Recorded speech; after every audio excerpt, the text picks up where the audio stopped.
Hello students, let's read the question. So the question is having assertion and reason. We have to select the correct option regarding this assertion and reason, whether these are correct or not.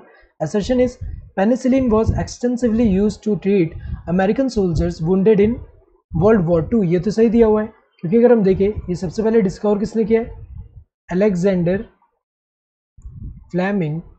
और ये जो discovery है ये कैसा है, accidental discovery है। तो इसमें क्या इन्होंने ऑब्जर्व किया कि जो अनवॉश्ड कल्चर प्लेट जो है उस पर उन्होंने देखा कि जहाँ पे मोल्ड ग्रो कर रहे हैं वहाँ पे बैक्टीरियल ग्रोथ जो है वो नहीं हो रहा। सो इन्होंने कंक्लूड किया कि जो मोल्ड है कुछ सब्सटेंस रिलीज करे जिसकी वजह से क्या होता है कि यहाँ पे बैक्टीरियल ग्रोथ नहीं हो रहा है। सो ये जो मोल्ड है इसका नेम क्या है, ये जो मोल्ड है ये कौन सा है, ये पेनिसिलियम नोटेटम है। सो इससे ही नेम डिराइव किया कि जो सब्सटेंस रिलीज करे जिससे बैक्टीरियल ग्रोथ इनिबिट हो रहा है वो क्या है, पेनिसिलिन।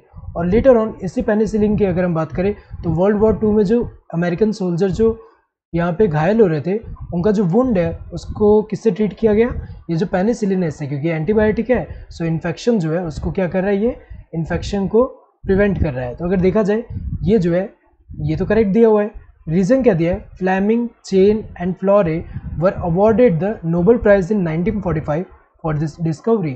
तो अगर देखा जाए ये है तो करेक्ट कि फ्लेमिंग जो है इन्होंने सबसे पहले डिस्कवर किया।